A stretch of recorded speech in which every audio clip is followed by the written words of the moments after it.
Well, it's a tricky thing. As we get older in particular, our memories sometimes begin to fail us, don't they? I think of an elderly couple who were watching television one night when the wife said she would love some ice cream with chocolate sauce. There wasn't any in the house, so her husband kindly offered to run to H-E-B and to get some, and she in turn took a piece of paper and began to write it down for him. He was offended.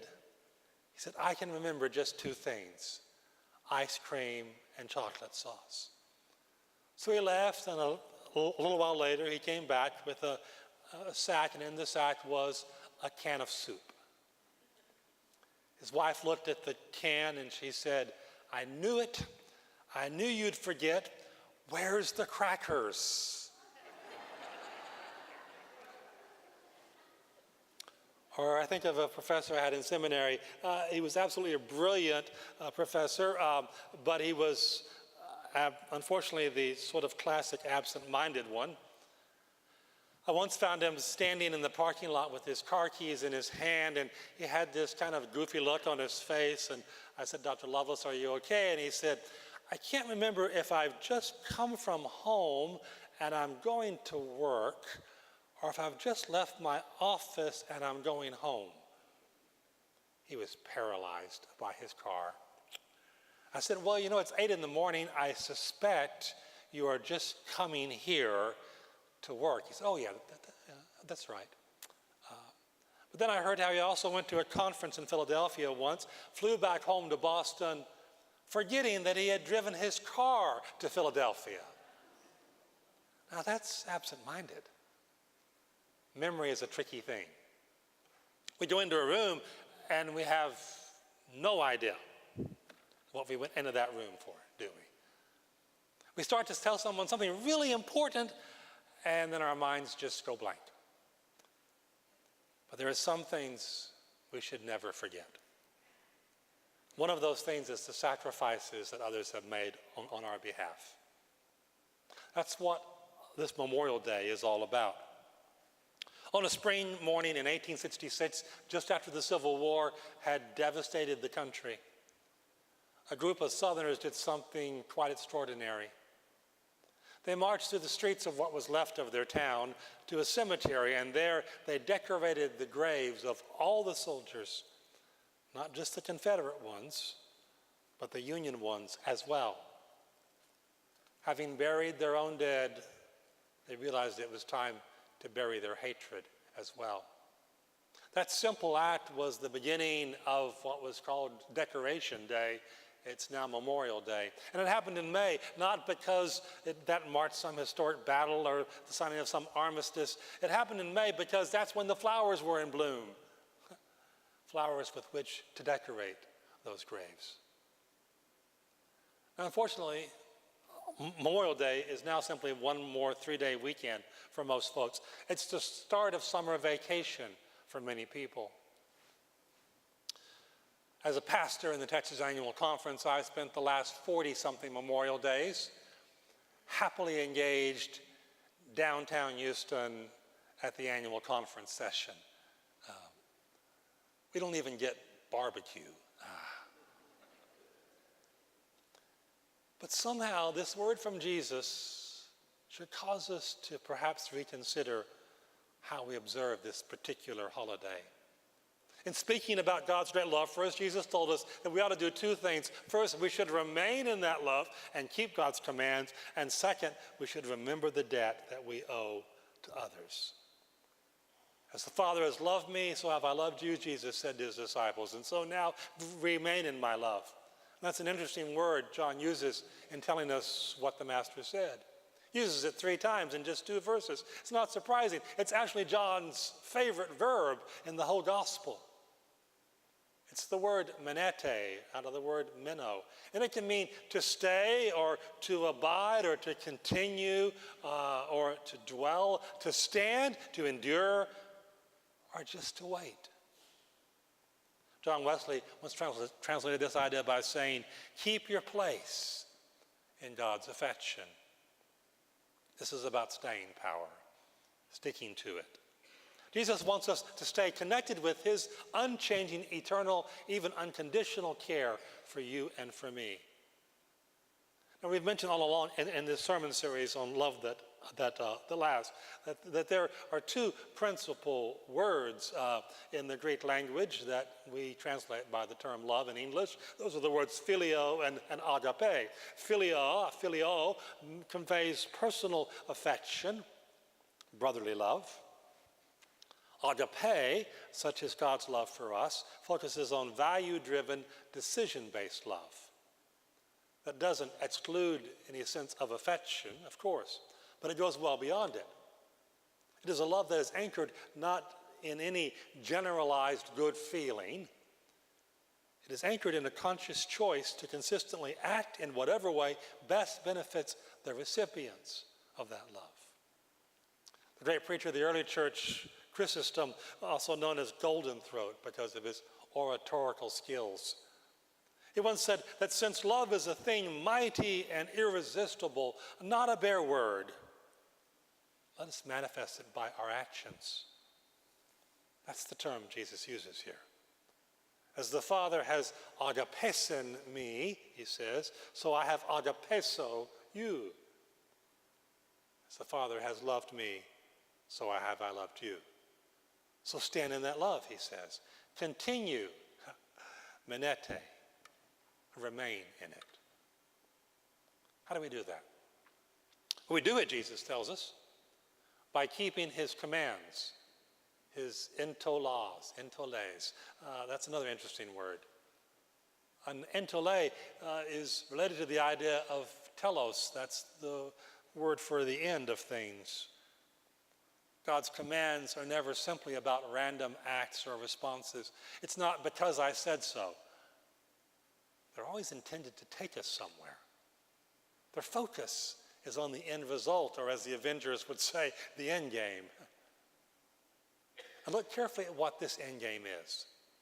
It is to make our joy complete. Let me say that again. The purpose of God's commands in our lives is not to make our lives harder. It is to make our joy complete. Literally, to cram it up, fill it up. And the principal command of Jesus is the same one he was to tell his disciples in the upper room on the last night of his life. It is that commandment, that new commandment, that we love each other. Literally, Jesus says here in John 15, this is the commandment that is mine. Love each other. That truly is the greatest need in the world today, isn't it? It's been estimated that nearly 4 in 10 children in this country live in low-income families. 1 in 5 live below the federal poverty level, which is very low. 8% of all children live at twice below the federal poverty level. Childhood poverty is at a 20-year high. Some have said that we are the first nation in the world where children are the segment of society that is the worst off. Or we may think of the suicide rate in America, increased by 30% over the last 15 years or so. It's the second leading cause of death among children and young people, among all of those up to age, up into their 30s. Yeah, you see, the world needs God's love this morning. You and I have been commanded by Jesus to share that love. St. Paul told us in Ephesians that we should walk in the way of love just as Christ loved us, gave himself up for us as a fragrant offering and sacrifice unto God. Which brings us to the price of love, doesn't it? For anything that is of any value always costs something. And in the case of Jesus, his love for you and me cost him his very life. Which is why he tells us here in verse 13, greater love has no one than this, to lay down, just the same verb as Jesus was laid in the tomb, to lay down one's life for one's friends. That's why Memorial Day is worth thinking about. We're called to remember all those who, in the words of Abraham Lincoln at the Gettysburg Address, gave the last full measure of devotion. That's not to glorify war, to be sure. It is to remember the debt that we owe to others and then to pay it forward, if you will. Not long after that Civil War that Lincoln spoke of, the owner of the New York Herald newspaper sent his most tenacious young reporter, Henry Stanley, plunging into the largely unexplored heart of Africa. He was swindled by native guides. He was threatened by hostile kings. He was brought to the verge of the grave by dysentery. He had been sent to find one of the world's most elusive and legendary men, an explorer, a Scottish medical missionary named David Livingstone. The best reports he could collect placed Livingstone somewhere along the northeast coast of a lake in South Africa, Tanzania now. They found no trace of him for 2 months, until finally they reached a village called Ujiji. They entered it with horn blast and cannon muskets flying an American flag, thoroughly frightening everybody that lived there, until Stanley heard a voice shouting in English, "How do you do, sir?" And that native of that village took Stanley to go and meet a gray-bearded man in a navy cap and a red woolen jacket. Stanley was a little unsure what to say. He simply offered what has become a well-known, rather stuffy salutation. "Dr. Livingstone, I presume?" Livingstone responded simply by saying, "Yes, and you have brought me new life." Stanley stayed for several months in that village, carefully observing the man, whom he later described as a truly pious man, a man deeply imbued with real religious instincts, religion of the true practical kind, never losing a chance to manifest itself in a quiet, practical way, never demonstrative or loud, but always at work, if not indeed by example. Livingstone never said a word to Henry Stanley about his own faith, but his tacit evangelism greatly touched Stanley. He had gone to Africa by his own admission as prejudiced against religion as the worst infidel in London, he said. But Livingstone's loving and patient compassion for the African people was beyond Stanley's comprehension. Livingstone literally spent himself in untiring service for those whom he had no reason to love except for Christ's sake. And Stanley wrote in his journal, "When I saw that unwearied patience, that unflagging zeal, those enlightened sons of Africa, I became a Christian at his side, though he never spoke to me one word about it." Livingstone died 2 years later, and Stanley returned to Africa to carry on his legacy as an explorer, but also as a recruiter of missionaries. From his writings, hundreds sailed to the African continent so that Livingstone's work might flow on. So what did David Livingstone do that so captured Henry Stanley's loyalty? He did what all followers of Jesus are called to do. He came alongside people who needed him. He made sure that no one ever felt they were orphaned in this world.